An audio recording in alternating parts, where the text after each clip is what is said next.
Okay, so we'll go ahead and get started and then people will kind of trickle in here. So thank you all for joining us today for CDFW's Latino Heritage Month event. We're really excited to have our panelists here, and then we have our director, Chuck Bonham. He's going to open up with a couple of words. I'm Nicole Cropper. I'm the Deputy Director of our Justice, Equity, Diversity, Inclusion, and Tribal Affairs Office. I'm very excited to be here with you all today. My pronouns are she, her. And I do want to also mention that our assistant director, Valerie Tremini, is also on the line. And our moderator today will be Paula Perez. And so very much looking forward to today's conversation. Chuck, I'm going to go ahead and give it over to you. Yep, it's true. My name's Chuck Bonham. Pronouns he, his, and we're celebrating Latino History Month, Heritage Month, excuse me. And we're going to try something totally different. We're going to take me out of the equation. I think hearing from me all the time as a moderator is getting a little bit old, and we're going to turn it over to staff and some dynamic experts and really make this more of a like an organic grassroots kind of movement within the department by getting a twofer, hearing from great people and shining a better spotlight on our own staff.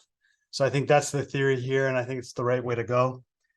Let me tell you quickly who we have. We have Liz Lopez, who's joining us from outside the department. Liz is a wildlife biologist with 14 years of experience across a bunch of different biological and ecosystems, including, I understand, a time as an intertidal ecologist and time spent working in Baja California, which I'm excited to hear about. Liz now works as a wildlife biologist at a small consulting firm. She's also the regional program coordinator for Latino Outdoors Sacramento chapter. Huge shout out to the partnership and the work y'all are doing in that space as well. Our other panelist should be known to a lot of us in the department. Richard Munoz has been in the department for a little bit and is currently our community outreach specialist in our HR operation. He was the former coordinator for Region 2's Fishing in the City and a classroom aquarium education program leader. And also, there's a lot of alsos for Richard's experience here, has been one of our founding kind of participants and strong voices in the department's own JEDI kind of group and things that have been underway for several years at the department. And with big drum roll, I'm going to turn it over to our new host for today's panel. Paola Perez is an environmental scientist in Region 5 for the Natural Community Conservation Planning Program, which we sometimes just say is NCCP program. She started her career as a research specialist in conservation genetics, eventually found a role at the department, I think in the spring of 2020, as a scientific aide. And now on September 20th of 2023, the reins are yours, 107 people. Take us through an hour of conversation. And thanks for all y'all's commitment to everything you're doing at the department. And before you all get into that, I just want to let our attendees know that this meeting is being recorded, and so it will be available on the JEDI SharePoint site and in other areas. So thank you. I'll go ahead and turn it back over. Thank you, Chuck, and thank you, Nicole and Janae, for coordinating this amazing event. We hope it will be. And hello to everyone. Thank you guys for joining this discussion that's in celebration of Latino Heritage Month. Today, we're going to come together to recognize and appreciate some of the strength that has been in the Latino, Latina, and Latinx communities and our path to progress, as well as the pursuit of prosperity of our culture. In our shared journey, we hope to emphasize the importance of building bridges that connect our past with the present to foster a sense of unity and understanding across cultures. And just like the natural resources in which we care for, we believe that every individual is inherently valuable and that our collective power lies in recognizing this truth. By embracing our diverse voices and unique experiences, we can create a brighter future for all of Californian communities to thrive. And we hope to bring you guys an enriching conversation that highlights this shared commitment and our diverse experiences. Please feel free to put any questions in the Q&A chat, and we'll be pulling those up at the end of our formal questions. So, and really grateful for Liz and Richard to be joining us today too. I think they have brought a lot of work into the space of, empowering our communities, as well as just, leaders in conservation, and have been a great example for me personally and many others in the department and outside of the department. So I'll go ahead and turn it over to our first question, and which kind of, starts us off with some introductions. So to both of you all, please can you share your journey to becoming environmentalists, and what the first connection that you had to nature, or maybe the first experience in the outdoor space that really solidified your commitment to this field in your career? Do you want to start off, Richard, or should I go? Yeah, go ahead, Liz. Thank you. Okay. All right. Hi, everyone. It's such an honor to be here. Thank you for having me. Yeah, my first experience in the outdoors goes back to when I was probably like 3 years old. It was taking nature walks with my dad, but just in our like urban suburban neighborhood. And I remember my dad used to do kind of some landscaping work back in the day. So he knew the names of a bunch of ornamental plants that were all down the street. So one that I remember in particular is learning what a crepe myrtle is, like an ornamental tree. And just from like a really young age, knowing that all of these things had different names and you could see them like repeated down the block, that was really impactful for me. And I think just that kind of sparked some curiosity about the natural world and the fact that we like name everything. I just thought that was so cool. And so that's sort of what initially got me into the outdoors. Yeah, right on, Liz. My earliest kind of experience with nature, I guess you could say, is I remember I was born in Long Beach, and I was probably like 5 or so, but I remember playing with some cucarachas in our apartment, and like my mom came in and she was like mortified that we're just playing with these cockroaches, and but I thought it was cool, it was like that was like our toy. And eventually we moved out of that apartment. We moved to a little town in the mountains called Tehachapi, and we lived next to a dirt lot, just an open lot. And me and my brothers were there all the time, just playing in the dirt, digging, catching snakes, catching grasshoppers. I just love being out there. And it wasn't until, of course, I was much older until I realized how formative that was, just having a dirt lot. I mean, of course, weeds would grow and grass would grow, there, but it was basically just a dirt lot that eventually got a house built on it. But yeah, just having just some open space so close was huge. Richard, it's interesting you didn't go into entomology. Too much math. Yeah, that scares all of us a little bit, right? Liz, I also had my first experience through my dad as well. Can you guys both talk to like, what it means to be, conservationist in your family? Is that an ideal that you kind of grew up with? Is that something that you were exemplified later down in life? It sounds like your dad was involved in a lot of outdoor stuff early on. Yeah, well, it's interesting because like conservationist is such like I think like a Western term, it's not bad, but like I grew up with like seeing my grandparents and stuff kind of embody ideas of being conservationist, like reusing things and, fixing things that were broken instead of buying new. My parents' generation is a little bit different. They're, it's like, you make it, and it's those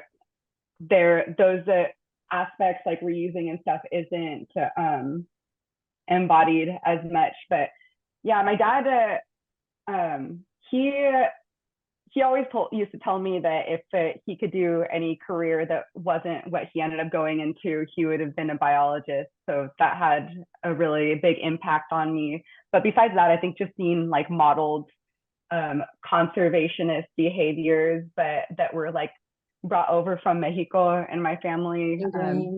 Yeah, that's impactful. We're very, I think, conservation minded people. But I don't think that it's often seen in that way. It's a good Yeah, point. well said too. Just to go off the coattails of that, I remember growing up, the country crock butter, like plastic Tupperware, like plastic bins, like we use those for years. You know, like that was just, we just recycled and reused as whatever we could. Um, and They one become thing too, salsa containers. Oh, I'm sorry to yes, cut you off. no, yeah, exactly. Frijoles in there and salsa in there, you know. Uh, and one thing I do want to add too was my grandpa was a big was really formative for us, for my whole family. He was a World War II vet. He fought in the Battle of Normandy, and he was in Europe for much of World War II. And when he came back, he never talked about his experiences in Europe during the war, but he was very intentional to bring us outside, bring us camping. We would go camping deep. You know, we would have 5, 6 campgrounds. We'd have a whole campground just for food. Like all of our food would just be in one spot, just because there were so many of us. And that really helped to make me that I could feel comfortable in the outdoors, feel comfortable in nature, and that I had that it began to become a part of my identity. I love that. I relate to both of your guys' stories so much. And I'm sure a lot of other cultures I've heard utilize, empty containers or recycle their containers for a lot of different things as well. And it's a good point that I think we're ingrained in the culture, and the terms that we use now being in the field, are very different from what you would refer to those actions just with your family, right? Having multiple campgrounds is super relatable as well. It's not always just one person who wants to go camping with you. It's like, oh, you're going, okay, I want a site too, and I'm gonna invite so and so, and it just grows, and your one day trip becomes multi-day. So I relate. Kind of on that, I wanted to say too that like my family, I didn't grow up camping. My family just wasn't really into it, but we experienced community in the outdoors in other ways. Like we would go do barbecues at Folsom Lake, and we were always barbecuing at my grandpa's house. Everything always revolved around food. But something that I've kind of am coming to terms with, I mean, over the last 10 years is like, and something that Latino Outdoors, who I'm really involved with, also sort of put in my mind is that being outdoorsy doesn't need to be limited to kind of what the Western view of being outdoorsy is. Like you don't have to be like backpacking or having like wearing the Patagucci and stuff like that, because there's such a broad spectrum of what it means in Latino culture, but just like with everybody on like what it means to be outdoorsy, that's more inclusive, whether it be like a huge, like big family camping trip with the multiple food stations, or just, doing a carne asada at Folsom Lake. That's a good point. Or even gardening, right? I think a lot of our families or people from our culture are involved in a lot of landscaping professions, and that I think played a role in my life as well, as just getting out in the garden and landscaping the house. And then that really transitioned into, yeah, like you were saying, Liz, love for actual species identification, or really eye-opening to that everything is named differently, and that there is, differences in nature. It's not just a plant, or not just a flower, it's like different types of flowers and subspecies, etc. Yeah, I love it. Okay, so then our next question, I'd like to direct this one to Liz.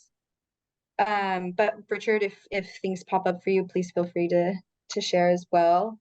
Liz, when reflecting on how we experience the outdoors, we kind of touched on this too. I often think about how our identities and our personal experiences we're bringing those into the spaces, specifically in like to professionals in the professional outdoor space. Can you speak on how your identity has played a role in the work that you do, and maybe kind of give us a little bit more of that background? I know we got a short intro from Chuck, but maybe, yeah, just reiterating. Yeah, Yeah, of course. I first wanted to talk a little bit about, I think that a lot of people that I encounter in the field, which is a primarily white dominated field, as we all know, see Latinidad, like Latinos as a monolith, and we're like so diverse. So I just wanted to address that on the identity question. I was talking to you guys before about it's not like it's not like one thing, it's like a constellation, and where do you fall within this? So just to talk a little bit about my identity first, I'm a US citizen by birth. I'm Latina by cultural identity.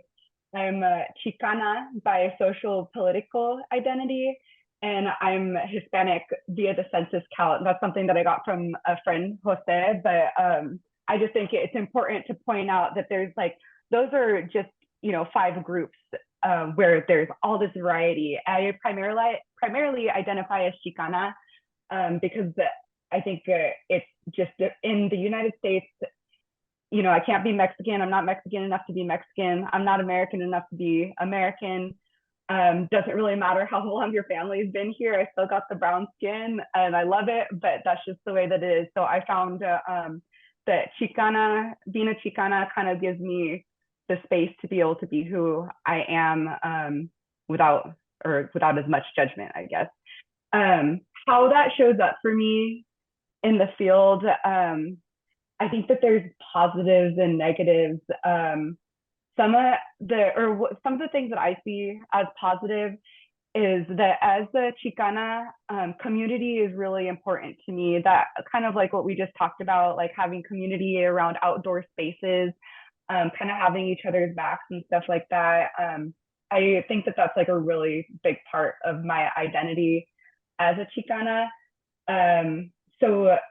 So something that I brought into the field, into consulting with me from community organizing, is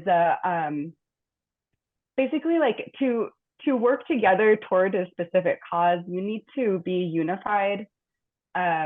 And the way to unify yourself with like your colleagues and everything is to like have one-on-ones and get to know each other outside of work. Like, go and meet with people, set aside a half an hour to go get coffee and get to know the person, because getting to know the person is going to make you more committed to working as a collective and working towards a common goal.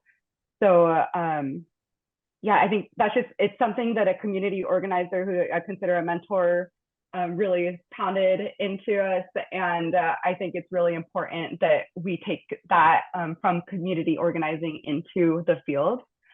Yeah, and also another thing that I think that my identity and like the way I've grown up and stuff that I bring into the field with me is trying to create a safe space. I've been in like many spaces throughout undergrad, grad school, well, basically all the way back, and currently where I don't feel safe, and that just makes me want to make other people feel like they have kind of a confidant, So with the people that I mentor, my supervisees, and just generally in the workplace and in the broader field, I'll try to be like, hey, like, introduce myself. I'm someone that you can come to, and like, let's build this community, So I think that those are kind of like the positive ways in which my identity shows up at work, is just really community oriented and wanting to make everyone feel like they have a place in the environmental field. Yeah. Thank you. Richard, do you want to add anything, or should we? That was such a beautiful answer. I don't think I could add much. That was lovely.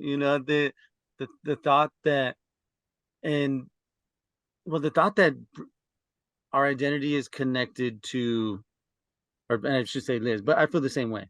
That is connected to bringing that community with us into the outdoors, bringing that community into feeling comfortable, being in these spaces in a safe way, and showing up the way we authentically and genuinely as we would like and as we want. I love that. I just love that, and I feel the same way as Liz, and I just want to echo that. So yeah, thank you. Yeah, Richard, I know you do the same thing. So yeah. Yeah, I think it was really powerful how you broke down the identity structure as well and the naming of Latinidad. I think it just goes way beyond, some organizations refer to this month as Hispanic Heritage Month, right? And that's like another layer, Latino versus Hispanic. And it's something that we, even in the culture, struggle to identify and relate to in ourselves and narrow down, I guess. And it was really cool that you did that.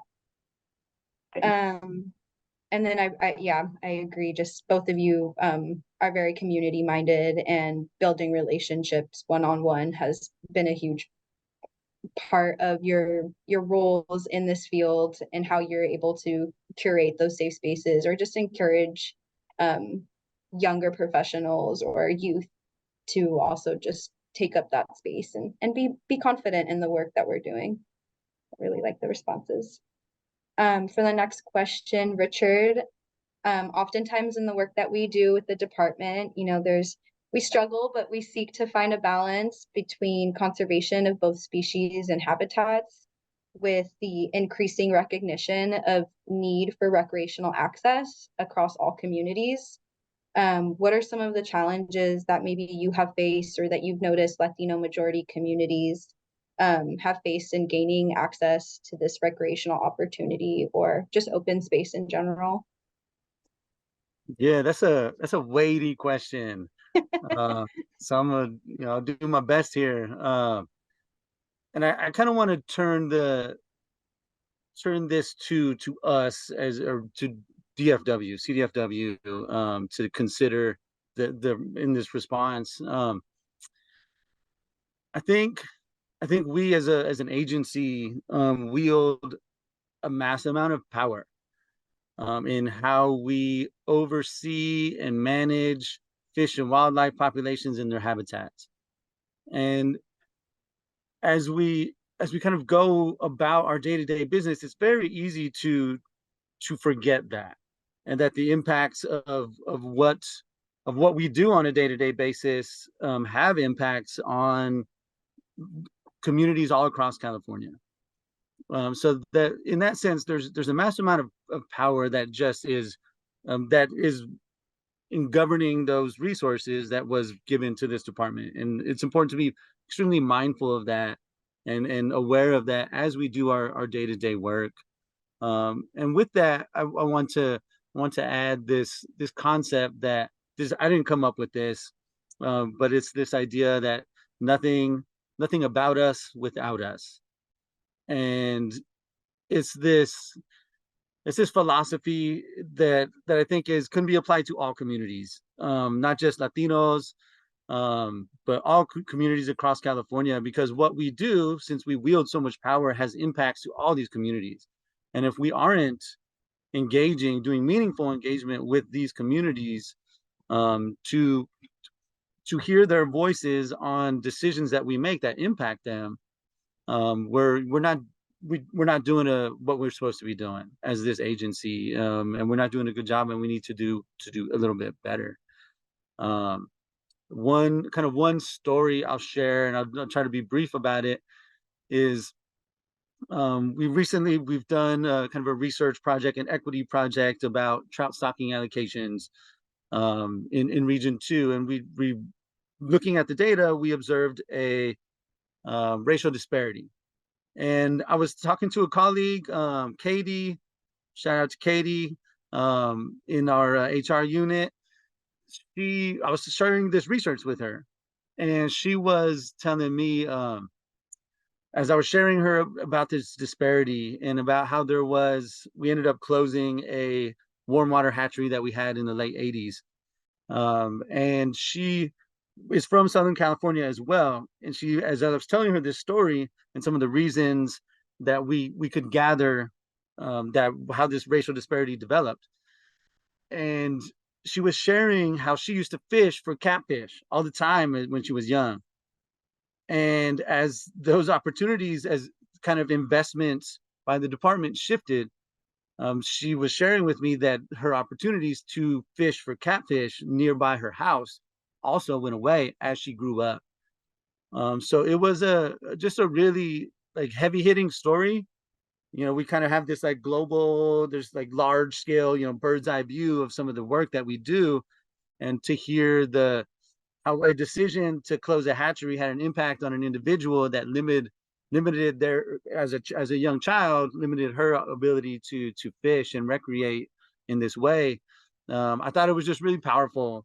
And I wanted to share that just to kind of bring home that point that, you know, what we do has impacts on individuals and communities every day. And I want us to make sure that we're just cognizant of that and aware of that, and being mindful to do meaningful engagement with the people that we interact with and the communities we have impacts on. Thank you. I just want to say I went last weekend to the Fishing in the City event down in LA County, and I know, Richard, you'd been a coordinator for that for quite some time up north. And I hadn't been to one of your events. Apologies. Cool. But the event, shout out to Brian Young. He's the coordinator for the LA County R5. It was beautiful. We were in the city of La Mirada, and there were people of all generations and children of all walks of life, and all just gathered at this, you know, urban lakefront to fish. And as we walked away, or as we left the event, you know, there were people shouting praises for CDFW, or DFG, actually. People still have that acronym ingrained, but you know, I think it was really powerful to see firsthand just like how a simple event and our presence can really just bring that stewardship light into the community, and encourage folks to get involved, and or just, you know, are aware that we're there. And so, yeah, I commend you for all the events that you put on in the North. I think they're spectacular, and I would recommend them to any of the fish and wildlife folks that are on the call right now. If you have the opportunity to attend, please do. And kind of a follow-up, Richard, and maybe to Liz as well, how can we do better, you know, as environmentalists, as conservationists, to engage with the underserved communities and increase community-centered stewardship opportunities, or just empower the organizations that are doing that work already? Liz, you want to jump in? I feel like I've been talking a lot, so I'll open it up to Liz. All good stuff. I think one part of it, I look at it, I guess, in a couple different ways. In the internal way, and this is work that Paula and Richard and Janae are already doing here, but investing in resources, you know, so internally, in order to engage with underserved communities, we have to look at ourselves internally. I deal with this in consulting as well, you know, it's all across the environmental field, but we need to look at diversity, like look at ourselves first, and what are we doing for diversity inclusion within our agency or within the company, you know, and in that way it needs to be treated as, you know, if there's going to be a branch of the company or the agency that's dedicated to diversity, they need resources that need to be treated just like any other department would be, you know, funded, support the people, and listen when BIPOC folks speak and there's like a need or a concern, listen to them. You know, we can't brush those things under the table, because that's what is keeping us back internally. As far as engaging better outside of the company with underrepresented communities, which they're related, by the way, if our companies are looking like the communities that we serve, that's a huge step just in itself, you know. But on the outside, one good step is just taking the risk and engaging with folks like Latino Outdoors. Of course, I'm going to shout them out because I'm with them and they're important to me. But there's so many other nonprofits or organizations that already are doing the work to serve Latino and other BIPOC communities. So this isn't something that we need to reinvent the wheel on in the public or private sector. These are groups that are already existing that we could tap into, and as friends and as partners and as collaborators, And, you know, we might not always say what you want us to say, but that's part of the growth. So yeah, that's another big way, I think, just to, instead of guessing or, you know, coming up with focus groups on like, okay, what do we think they need? Ask the people, connect with the groups that are already doing the work. Yeah, I want to jump in on that too, because I love that point. And I appreciate the kind of looking at that internal aspect of it. And I think I would put it another way I would put it, and I think it's saying the same thing, is how do we decenter ourselves? How do we decenter ourselves as an agency? How do we decenter ourselves in such a way that elevates the community that we seek to hear from? If we're the center of the universe, if I'm the center of the universe with my children are not happy. So a lot of times I got to make sure that they are elevated and propped up so that they could be honored and loved the way they need to be. So I think in some ways it's similar with these communities we're looking to engage with. We need to, in some ways, decenter, or a lot of ways, decenter ourselves in order to center them and their needs and their voices, whatever that community may be. Kind of on that too, one more thing that I'll say is just we're always kind of vaguely talking about science communication or directly talking about it, but I'm around scientists all the time and like, we're just bad at it, you know? We really need to make that an important part of our work just in general. Like, yeah, we can be scientists, we could be biologists, and also learn how to communicate the work that we do in a way that's understandable to all communities.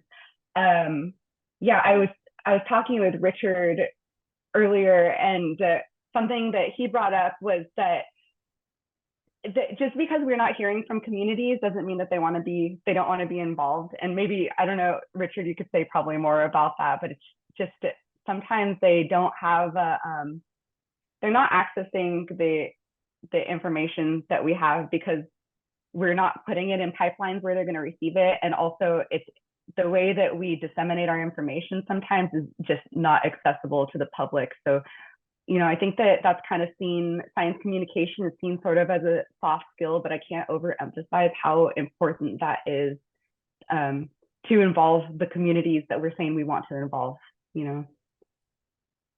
Yes, Yeah. thank you.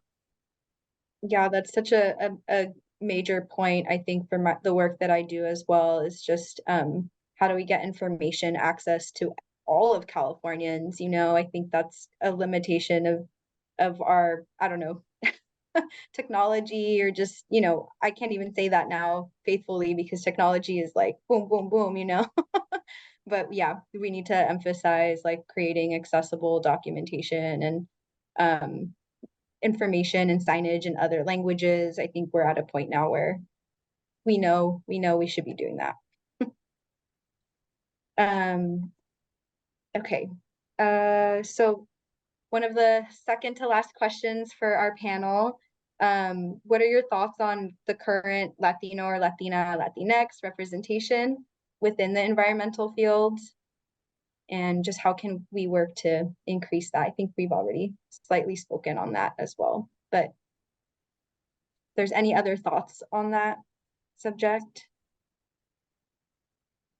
Do you want to go, Richard? I think there is much work to do.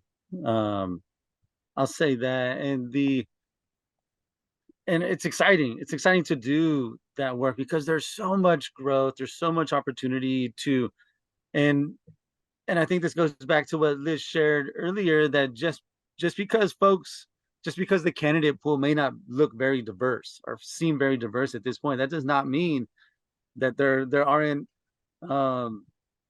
Latinos out there, you know, people, diverse groups of people, BIPOC folks that aren't interested in getting into this work. I think it's incumbent upon us to make those pathways more accessible, to increase opportunities, to change how we do business in such a way that will encourage and foster and cultivate more inclusion and more diversity coming into the department. Yeah, I think I'll leave it. I'll say that. Okay. Yeah, kind of along the same lines. And well, to repeat something that I said earlier, I just think it's so important to kind of be in the mindset that we want our organization to look like the people that we're serving, right? And there are Latinos out there that want to do it. Sometimes they just need a chance. I know that a chance was taken on me when I first started in the industry. And we're going to work hard for it. So seeing people like you that is in the field, I know we talk about representation all the time, but it's so important. It's so important. A lot of us didn't grow up with like a model, like even a BIPOC person that we saw doing this stuff. And I think it's like a really pull yourself up by the bootstraps mentality to say like, oh, like, no, you should be able to just like, find it from within. It's so good to see somebody that's older than you and that's somewhere that you would want to be, so you can aspire to that, So yeah, it's hard right now in the field when there's just not tons of Latinos or tons of BIPOC people that are in these senior management positions. Or doing the field work, or, for me, herpetologist, where the Latino herpetologist at. So that's what I'm looking for. But I also was thinking a little bit about like representation in terms of some really basic stuff like safety. This has all been like kind of positive, but like something I wanted to bring up just since we all work with like environmental scientists, biologists, field crews and stuff like that. It's important to like see your staff, the people of color, and see that they might have different experiences than you do in the field. And it's just related to representation, because I think that that's just not something that's on everyone's mind. Like something that I've experienced is just like something so small as like land notifications out in a rural area. Not everyone's going to take kindly to seeing a Latina woman out on your property at night when the notifications haven't been made, for example. So I think that's something that there's some things like that I think sometimes managers or folks that are in charge might not see as a big deal, but like for us, that could be life or death. So I think it's just really important to kind of get your head in a space that if you're managing people that are from an underrepresented group, kind of like put yourself in their shoes. Like, what does it mean to send them into these areas? Or what does it mean to, what is their experience going to be like somewhere where I might not have an issue myself, Mm. Yeah, that's a really good point. Richard, did you have something to add? No, I'm gonna just let that one stay out there in the space. I love that. Thank you, Liz. It's kind of an Yeah. intense one, but it's important because of safety. So Yeah. yeah. Yeah, and I think just as well, I don't want to say just as important, but important to this, movement or just increasing access and inclusivity is allyship, right? And I think for me in my path, a lot of my mentors have been white men who have really opened their arms to my experience and to empowering my voice and, solidifying that I have what it takes and that I bring something valuable to the table, because my lived experience is just as valuable. My lived experience in, environmental justice or whatever it is just as valuable as a formal education.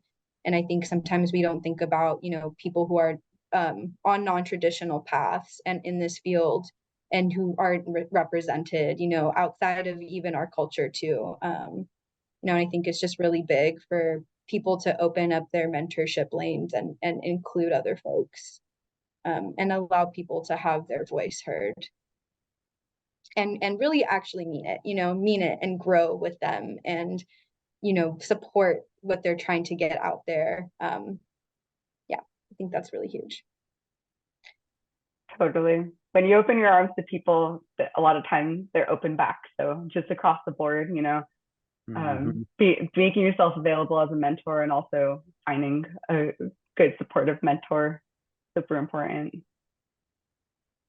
Yeah, it's important to be believed in no matter who or what, but yeah, it's great when you see someone who looks like you. I think, Liz, you spoke to, being out in the field and not feeling safe. I think another big thing that's important for our department to think about is who's wearing the uniform, and I think a lot of communities have fear of uniforms, and we know that, from all different walks of life. It's not just our community, but who's wearing the uniform really matters, and showing that we are capable, or that we too walk in this uniform and we're approachable and are working to create a safe space. I think that that's really a big part as well.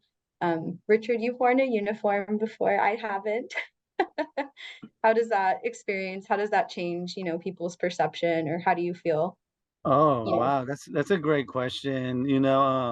In major ways, when you rolling up in a uniform, and I don't, of course, I'm not carrying a gun, I don't have a badge or anything like that, but just people just see the uniform and they immediately will pull out their fishing license. They'll open up their ice chest to me with their fish in it, and like they just think that I'm there to have as an authority. And of course I'm not, and I kind of just kind of put that to the side and try to make a good connection with them. But the nature of these uniforms are kind of rooted in a hierarchical system, and rooted in a kind of militaristic type of system. And so that pervades, people feel that. And I think on a personal level, I think it's a way that I understand that it does provide like authority, and it does provide like this kind of knowledge expertise type, to the public. And but at the same time, I feel like it's it's getting to the point where I think it does more harm than it does good. And since I'm here, I will say that I think a good look at uniforms, and assessing and evaluating their need, and if they are needed, would be a worthwhile endeavor. Okay. I don't have to wear a uniform at work, but I'm so glad that you brought that up. It's something that comes out with programming at Latino Outdoors and stuff. Sometimes if we have to have security, or if we have to have like a representative from a certain agency there, something like that, and they come in uniform, whether people like it or not, that's something that that hinders inclusion for at least Latino people. I can't speak for anybody else, but it kind of like drives like a little bit of anxiety and sort of makes people shut down. So it is good to consider, like, is the uniform necessary for our purposes here today? Yeah, this is really a good perspective. Thank you both for sharing your thoughts. So and our final question for both of you that I'd like to wrap the panel up with, thank you for sharing how your identity and your background and all your personal experiences have affected and motivated the work that you're doing right now and in this field, how we're going to be able to, push forward different community voices. And our concluding question to end is basically, what advice would you give to any youth or young professional hoping to enter this field and seek a career in conservation? Do you want to take it, Richard? If you're ready to go for it. I'm ready to go. All right. I thought about these a lot, and I got them down to a couple points. But so the first one I'm going to talk about is for BIPOC folks, or other Latina folks. First, it's less of advice. Well, it is kind of advice. Being a biologist, because that's my career, is a fun career. You can make money doing it, and don't let anybody tell you differently. So that's the advice part. Second, for BIPOC folks still, it's so important, I think, to find community find a BIPOC community that's in your same field. They're going to have your back. They're going to understand that what you're going through in a way that your mentors and other people that you encounter in the field will not be able to. So if you could find a BIPOC community within the environmental field, yeah, do that. That's going to be so important for you. And then general advice, find a mentor, somebody that you admire and knows the field that you're going to get into so they can kind of guide you. That's been really, really important to me. And then the last one is kind of a little sort of, not as intense, but don't stop being curious and trying to seek joy in the outdoors. I think that so many of us, at least like as consultants, and I'm sure it goes into the public sector too, we just start seeing it as a job. But just like, the rules that we make around, like, for me, like how species work or how frogs interact with their environments and stuff, these are snapshots in time, and they're not hard and fast rules. The nature breaks the rules all the time. And if we're not there to be curious and observe it, then it's just going to pass us by, and we're not informing the work that we're doing as biologists, with the up-to-date knowledge. But all of us have the ability to do that. So that's just like what I want to say is, don't get too caught up in the day-to-day job. Be curious, find joy in nature. Yeah. Yes. I love that. Thank you, Liz. Dang. I don't really have anything nearly as good as what Liz was saying. Yes, you do. You do. I think if the one piece of advice, and this is something that I,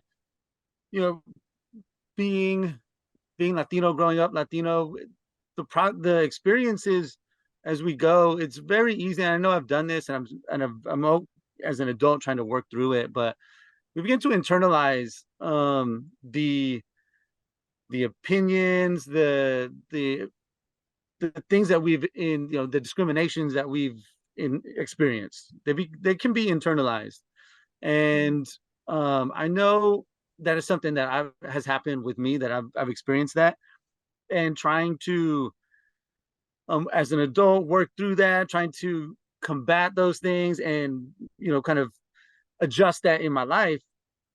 That so all that to say, in terms of advice is, it is, if you're going into this public sector, this environmental work in any space, public or private, I would just encourage you, whoever it is, I would encourage you to, like, maintain to your highest potential, like who you are and your identity, and don't feel like you have to, this code switching is very real, and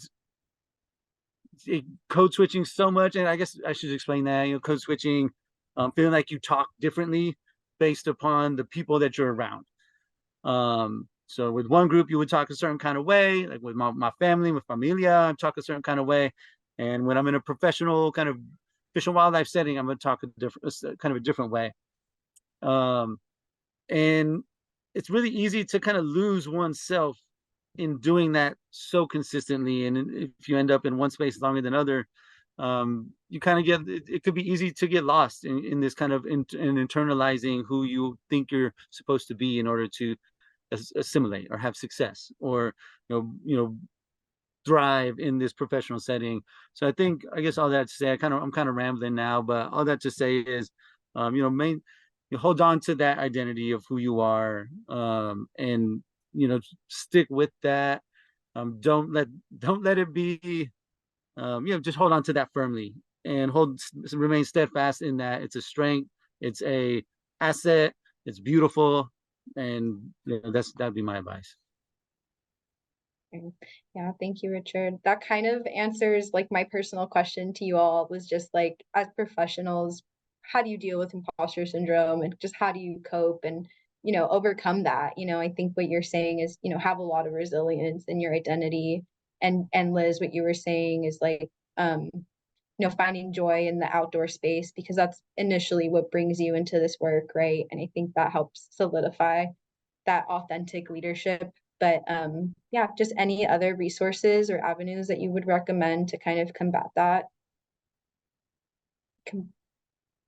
Richard, your response was awesome. I just want to say that that's such a good point, and that's exactly how I deal with my imposter syndrome. It's still, you know, from 2008 on in this field, it's been a constant battle all the time, and it sort of goes up and down. But something that I learned during grad school is just to cling fiercely to cultura and like to what makes me me.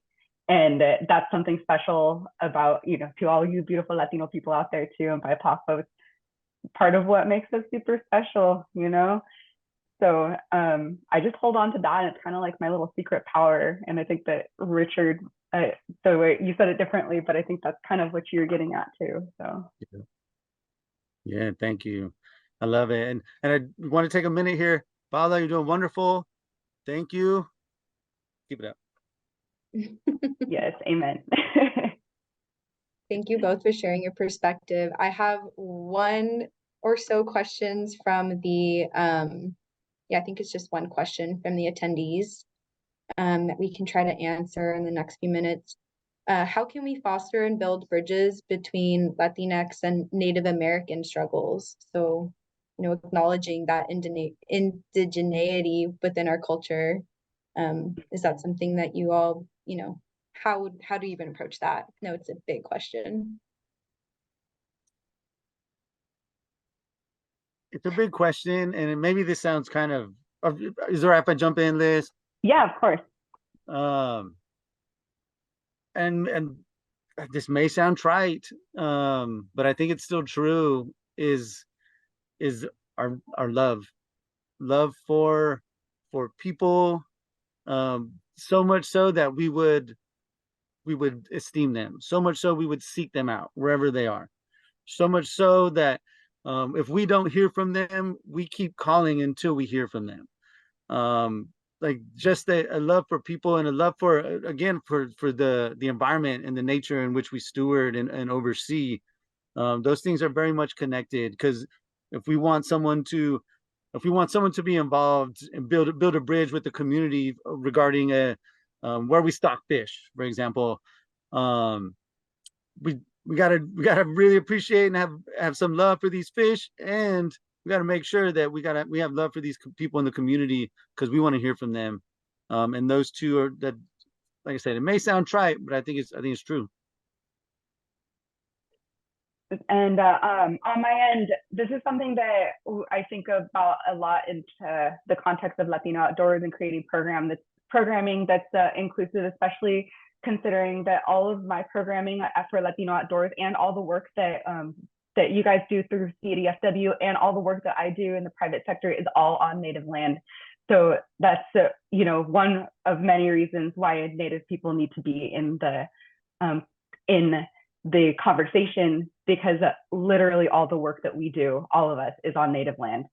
But I think that the way that we often, or that I've been seeing people go about it, and not that I'm an expert or anything, but I know that there's like a lot of like extractive behaviors that are happening with Indigenous people, and including with their knowledge and, you know, traditional Indigenous knowledge or traditional ecological knowledge. I know some people don't like those terms, but, you know, I think that a lot of what we've been doing is really extractive. So I think that for me, what I would like to see is approaching Indigenous communities with how can we serve you and how can we help you, not what can you give me. And I think that just setting that intention and entering with that, and also not expecting anything back, that's relationship building and that's community building. So how can I serve you? Love that. That's Love that, Liz. I share the same enthusiasm as Richard, I swear. Okay. I'm trying to read these questions. There's one more or a few more. This one I'll shorten down. We've mentioned that there maybe aren't a lot of Latinos, Latinas, Latinx in supervisory roles or leadership roles within the department. What can those leaders leadership positions do to support other lower ranking positions to gain more experience and skills. And it goes on to ask, to just say, sometimes we get stuck in a hierarchical power structure of the system end up befriending and socializing with people in the same rank as us. So how can we create those bridges? One-on-one, go meet with your peoples, set aside a half an hour and just get to know people. No pressure, no work talk, just who are you? And that's developing relationships, I think, is the only way to really know what your folks are needing, Yeah, I love that. I was gonna say trust, but I think just saying the same thing, just a different way. Yeah, I really like that too. I think just in general, trusting, coming from a lower rank as well. It's really important to trust your supervisors and leaders. And it's important that they trust you. It gives you more control and power over your work as well. One more that I'd like to answer, and then I'll hand it over to Chuck. What is the single most important thing that non-BIPOC people can do to be better allies? Maybe not the single most important, but let's just pick one. Whew, thank you. I was feeling the pressure on that one. What is one thing that we can do or they can do? If I could jump in, I just think like showing up and, to be a real ally, like there has to be some skin in the game, and there will be as an ally eventually. So you can't be bringing things up that you see could get you in trouble, as an ally, and just be ready to take on that responsibility. But yeah, I know I have white allies at work that I say something to them, I'm not feeling heard, and they'll bring it up because in some situations, in the past, they might have more power than me or more pull in one way or another. And they're like, let me advocate for you. So I know personally that's meant a lot to me. I love that. Shoot. We are running out of time, so maybe Okay. I can just hand it back over to Chuck. Yeah. Thank you both so much. Yeah, just a few thoughts, and I'll start by Richard. I don't think love is ever trite. And I actually think the power of love in the sense of openness and candor and sharing and creating space is our future. And if I had to apply that to the department, what I'd say is, we're on a constant effort to be the better versions of ourselves, a more perfect union. And sometimes we're going to try and it's not going to work. Sometimes we try and it may work. The thing we have to do is keep trying.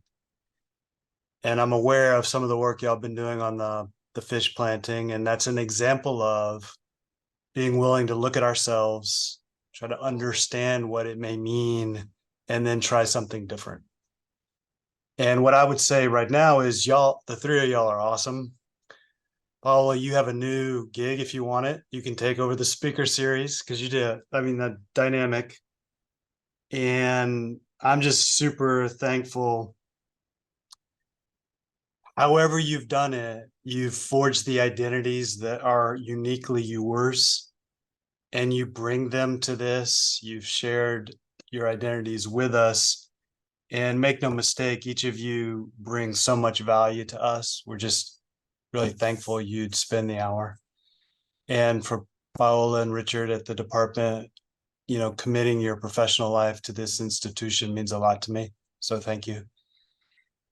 We're going to keep at it all month long. And here's the problem calling anything a Heritage Month. What about the other 11 months? What about the rest of our lives? And that's part of our getting better. And this month, there's going to be a series of things going on at the department. And if anyone is in the area kind of nearby to Elkhorn Slough, which is a super special place for the department and the communities around Watsonville, roll on over there this Saturday, where we'll be having one of our more local Latino Heritage Month events, kind of using one of the departments as a gateway for that at Elkhorn Slough. So thanks so much, and call me anytime I can help on anything. Liz, it's great to get to know you through this. Thank Jose for everything he's doing. I keep track of all that, and you're making a difference. Don't stop. Thank you.